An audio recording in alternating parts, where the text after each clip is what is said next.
G'day golfers. Ever found yourself redirecting blame and making excuses after having an absolute shocker on a golf course? I know that I have.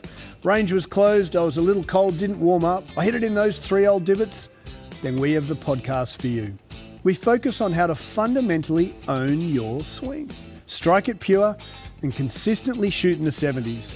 Be it if you're a weekend hack, retired and playing daily, a school phenom, or a tour professional. We present and discuss facts and physics pertaining to golf, trying to keep our ego and opinion at bay.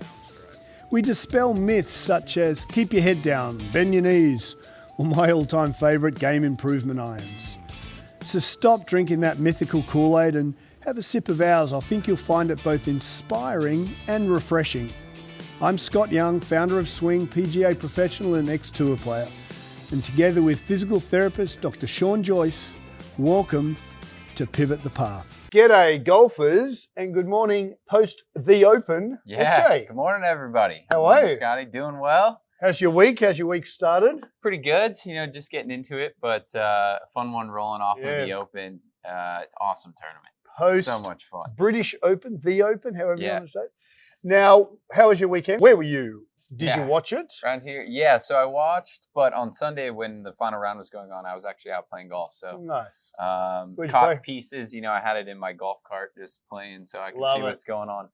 But played at Marine Park, which is pretty awesome. Greens, so down in Brooklyn, firm. Fast and firm greens? It's in as good a shape. Apparently they're trying to get some junior events going on. Very cool. So they've stepped up the course maintenance. It's awesome right now. And the greens were 8 at 9, 10 in the stint?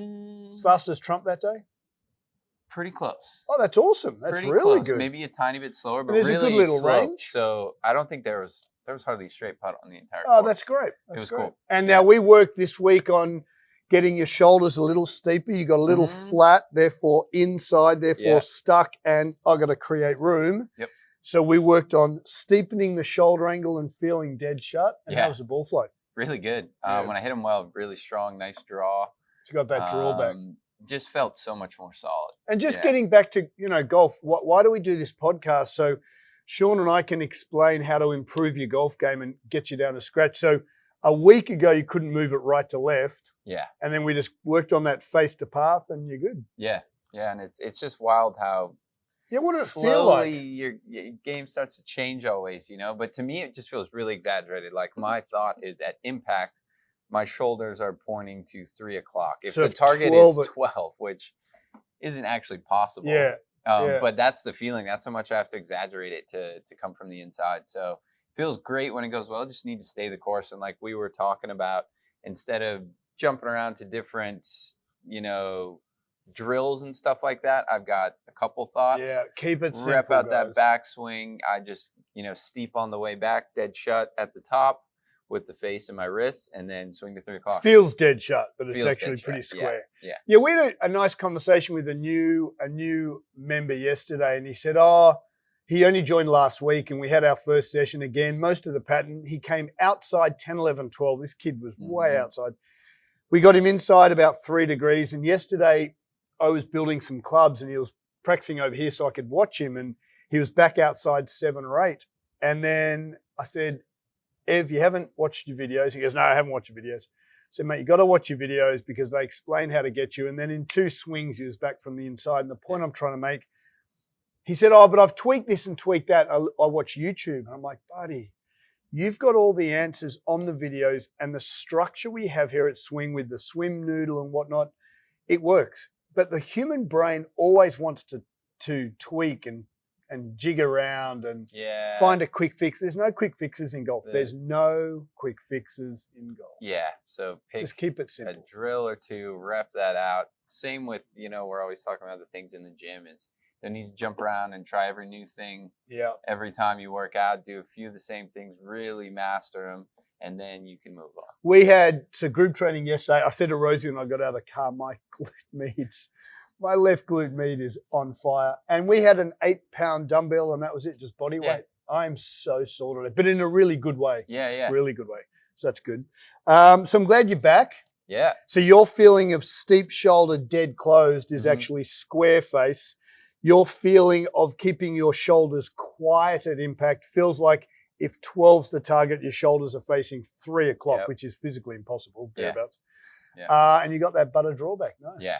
Yeah. And especially it's a little breezy out there. So distance up and then into the wind, it was great. That's didn't awesome. Eat my ball up. And we'll also always keep it pretty honest here. You know, that's the whole idea. So exciting for us. We are doing the podcast and then the boss and I are off with the kids to Greece. Yeah. So we're playing Costa Navarino, which is on the Greek main island. They've been very gracious to welcome us over there. And so I'll report back. You did Mallorca. Yeah. I'm going to throw a bit of Costa Navarino. If there's any goats out on the course. There probably might be some goats. And this is rated as one of the top. This got rated 2023 one of the top golf resort. Wow. Yeah, they had a seniors tour event there a couple of years ago, so it's legit. All right, we'll see if they pass your test. So I'm expecting whippy rental clubs, so I'll just have to deal with that. Now, I might have to wear shorts, which I don't think I'm allowed to show my knees in public. Okay. So, and Rosie bought me some flip-flops, which I've never, ever worn. Wow. So it's a Rosie, new me. We're going to need some documentation, some proof of this. So don't forget to sunscreen your feet.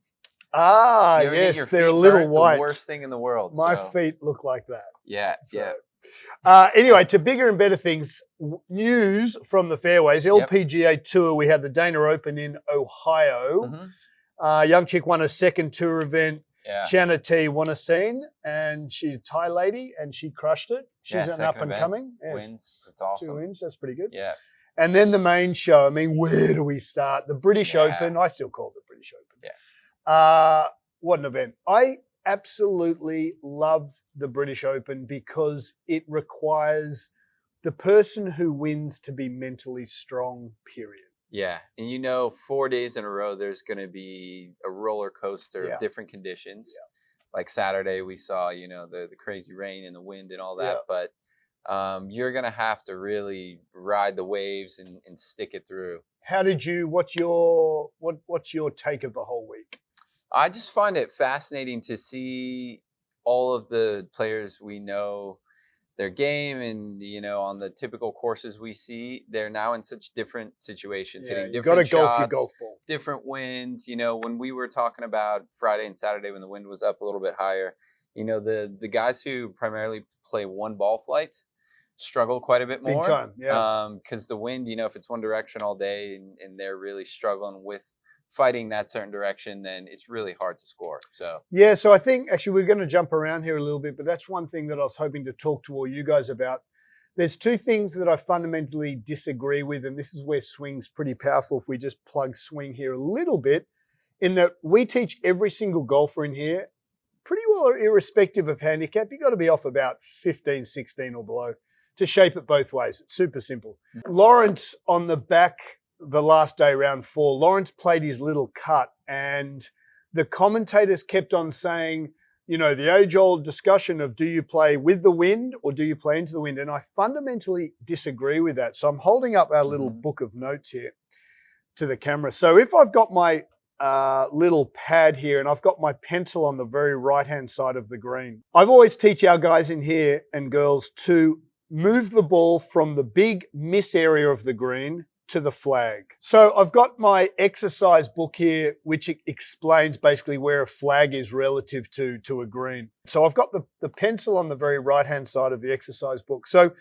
the commentators went on and on about, do you hit into the breeze or do you ride the breeze? And I fundamentally think that's incorrect. That's for people who can only shape it one way. So Lawrence on about the 4th par 3, it was howling left to right breeze, and the pin was cut on the top left. Okay. And he had to start this so far off the green and hope the wind would take it. Yeah. Now, the problem with that, he short-sighted himself on that occasion. Now, brilliant short game, he got up and down, so it didn't matter. Mm-hmm. But it puts pressure on your game. My point is, if you want to get good at golf, if the pin's on the very right-hand side of the green, irrespective of the wind, you must start the ball on the left-hand side where the green has all this green to miss, and then shape it towards the flag. Now, if that means the breeze is working against you, you've got to hold it up. If that means the breeze is with you, then you've got to go the other way. The point is, always start the ball flight on the side of the green where the pin is on the opposite side to allow your miss to occur. So therefore, you can't play one-dimensional golf. And I think that's the thing with like a Colin Morikawa right now. He's probably just struggling a little bit with certain shots where he's got to shape the ball both ways. Even Jack Nicklaus, who was predominantly a fader, obviously could work it both ways when he wanted. Yeah. And so one thing I love about Lowry, even though Lowry's a big cutter of the ball, he could shape it right to left when you needed to. Yeah. You got to shape the ball both ways, guys, if you want to play some good golf. Yeah. And it's an interesting thing because I feel like people then think they need all this a whole new swing to then put the ball the other way. But golf swing. As we talk about so often with people, it's the exact same swing. It's the same golf swing. It's just an alignment with your feet. Yeah. So line differently. Club face will then also align differently. And between that, face less than path. How is getting back to your game? How were you coming into impact? Better? Yeah, much better. Felt like you were behind it almost? Yeah. So I tried to just walking up to the ball every time. Feel like I come a little bit from behind it, almost like 45 degrees back left of the ball as a righty that I am. And then I have like, the little alignment on my ball that helps give me just a bit of a visual for that. Yeah, and you try and do that as often as you can. Every time, yeah. Yeah. Unless you can't pick up your ball and move it in the fairway. Of course, but you'll do that off the tee. Yeah. Yeah, always. That's cool. That's cool. So the British Open for me was all about seeing golfers mentally struggle because it's so tough. And I just hats off to Schauffele. Actually, hats off to all the guys who came top 10. I thought Rosie had to qualify for the British Open to get in because he's not in exempt status. Yep. So here he is qualifying. He was a lead qualifier for the course that he played. And then he nearly wins the event. I mean, hats off to that. That's an amazing event. Awesome to watch. Awesome to watch. And Billy Horschel, again, really solid too. Yeah, Billy Horschel, I haven't been a fan of just because I think he's acted like a bit of a fool on the golf course over recent years. Totally hats off to him. He played amazing golf. Yeah. We wanted to talk about him in a little bit. I think his pre-shot routine let him down. I'll explain what. He was very different. Billy would have 1 minute, he'd have one backswing waggle, and then 2 holes later, he'd have 2. My point is it wasn't consistent compared to a Justin Rose, who was so robotic in his pre-shot routine. Yeah. Schauffele, who was robotic. Scotty Scheffler, who's robotic. Shane Lowry, they're doing the same routine every time. I think with Billy, when he was putting, he does this little crouching little idiosyncrasy like Keegan Bradley. And unfortunately, when you're doing something that's got a bit of idiosyncrasy, you can't control it. Yeah. It should be, and we're going to get to it a little later, it should be, my pre-shot routine should be under 15 seconds, the same every single time. And I was watching Billy on the first 2 holes have 1 waggle. Then on the 5th hole, he had 2 waggles. And then he'd go back to 1, and it was inconsistent. And therefore, I think he put himself under a bit of pressure. Yeah. But finished birdie, birdie, birdie. I mean, that's a hell of a finishing round from really solid from Billy. So hats off. But Schauffele, he had 6 bogeys for a week of golf in the British Open with horrendous weather. And no doubles. That's unbelievable. And then the last round, he had 6 under, no bogeys. 16 of 18 greens. Yeah. Seeing someone go out and win it, too, was amazing. He was a few behind starting, and then he just pulled away from the entire pack. We always talk about being positive in everything, and it's just lovely to watch someone win it rather than someone falter, like a Bryson. Yeah. Just awesome. Yeah. So instead of holding on, he just said, you know what, catch me if you can. Yeah, I thought it was great. And I really loved, for me personally, I'm a bit quirky. I watch golf tournaments from a tour player point of view. I really like, this is the biggest moment for me, when Schauffele was walking up 18, he hit a little divot and he gave his divot to the caddy, and he actually waited. His caddy was about 20 yards behind him. And it just showed me how, and I don't know anything about Xander, but he waited for his caddy so both of them could kind of walk hand in hand up the 18th really cool. green. And I'm like, oh, dude, you're all quality. Yeah. You get other personalities. It's all about them, which I get. It's an individual game. But that tells me that he's a good dude. Like that's to say, hey, no, I'm not walking up here on my own. It's a team effort. And I thought, oh, you're awesome. Yeah, that to me was the moment of the week for me. I know that sounds weird, but just that shows me he's in the moment, he's present, and he's very grateful. And I thought that was cool. And he was just so, I think, God. Control is kind of what pops into my mind after watching that. Between like his routine, his emotions, his ball flight, everything. He shaped it both ways. Yeah, he was just in control of his golfers. You must shape the ball both ways. You can't let the breeze take your golf ball. You should always shape a ball into the breeze. And if that means the pin's on the wrong side, then you might have to be a little conservative and go 2-putt green, get out of there. You can't short green yourself. And even though Lawrence played that butter cut, he played so well. Yeah, he did. They all played well. And I love where Tyrrell Hatton hit such a bad shot on 12. He grabbed his bag from his caddy and said, I have to actually walk my bag down the 12 because that ball was such dog shit. He's got the best self-commentary. Oh, my God. They should mic him up for 4 rounds. I mean, they'd have to just have to, they'd have to mute it a lot. A few F-bombs, but. So that was cool. And just, Schauffele, you're awesome. It's amazing. And he is going to now defend his Olympic gold. So Olympic golf, I believe golf, wikis don't quote me on this, I believe golf was in the Olympics over 105 years ago, and then they took it out. And so it's interesting that it's back in. I'm not a massive fan of golf being in the Olympics, but Xander, good luck to you. Rosie's giving it a run. And the last time it was during COVID, so it was really weird. There were like no fans. No fans, It was kind of strange, but hopefully... Same and our guys. Boys, Mingwu and Will, they missed the so cut, we didn't talk unfortunately. About them. Yeah, so anyone who's listening, if you're like, why are you guys talking about Mingwu and Will Zalatoris all of a sudden?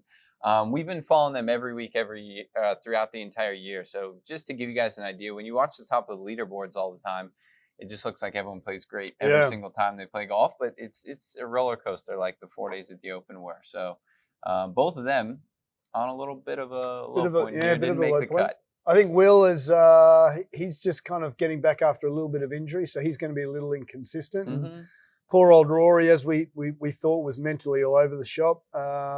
So I just love that the top guys just play. Like Rosie, I was oodling for him to win. I would love to have seen that. But anyway, next year he's into the Open. Yeah. Mate, should we get into it and do a little bit of pre-shot routine work and explain what we mean here? Yeah. So pre-shot routine, it is so important. We've dabbled on this and we'll probably go into it a little bit more, maybe putting, chipping, pitching.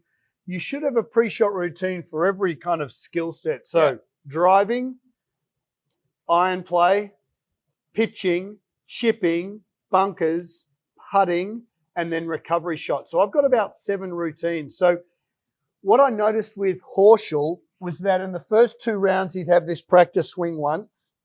And then after about 4 or 5 holes, he'd have one, and then he'd have another one. The point is, if you're changing routine, you've got to cognitively, that means think in the moment about changing your routine. Therefore, your brain isn't on what you're trying to do.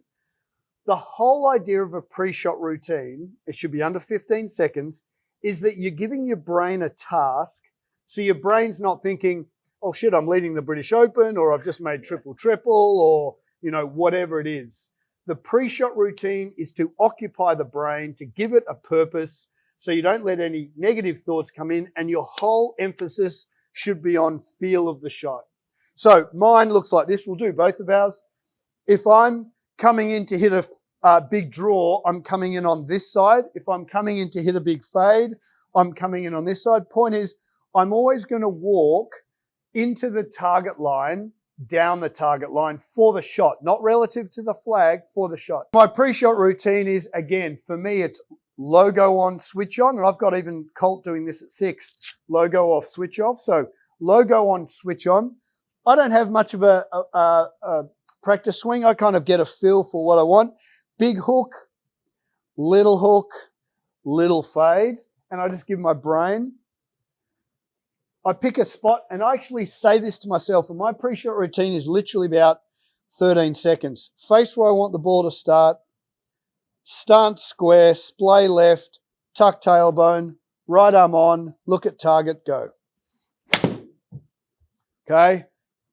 Little draw, inside, first swing of the day. Coming from the inside 6 degrees, face kind of 2, Velcro off, switch off. There's my pre-shot routine. There we go. Forget it. Once you hit that shot, let it go. Yeah, pretty easy. So instead of getting big practice swing I used to do, now I'm just trying to get those same feelings we were talking about earlier in the podcast, kind of my swing feel right now, which is steep with the shoulders, shut at the top, and then swing to 3. So here's the hard part. Because we've changed process, you probably have to think about it a little bit on the golf course. We never want technique on a golf course ever. But what do you feel like? Just shut? Just shut. So I'd like to get on target line. You know, I'll stand back a little bit. Just get a feeling for that exact setup. We'll think out to 3. And then I'll step up. I use a little line on my ball just to help me get my feet straight. So you're going to try and get this on a tee to make sure the line of the ball is parallel. Yeah. And then just line my feet up to that. I like to really get my left foot out in front of me, and then I'm closed. So I've got to make sure I have something to align me. So when you've got your little idiosyncrasies, whether it's for me because I get anteriorly tilted, I've got to find neutral, or you've got to make sure that if your foot's forward, get it back. You have to have a couple of things to think of. And again, you're trying to occupy the brain so you don't think about, I've just gone double, I've won the event, blah, blah, blah. So I just get on target line. I'll go through my little setup here. Feeling at the top, out to 3. And then I'll walk up, get, again, face and feet lined up here. Splay that left foot out a bit. I think ribs up, and then one last look and go. Dude, Ferrari in the morning, anyone? Beauty golfers, look, thanks for listening. And remember, you can absolutely own your swing with the work you put into your game off the course, like we're doing today, pre-shot routine. Yep, so get the routine right every time. Give every ball a chance. Yeah. And enjoy it. And play each shot like it's your first. Yep. Speak to you next week.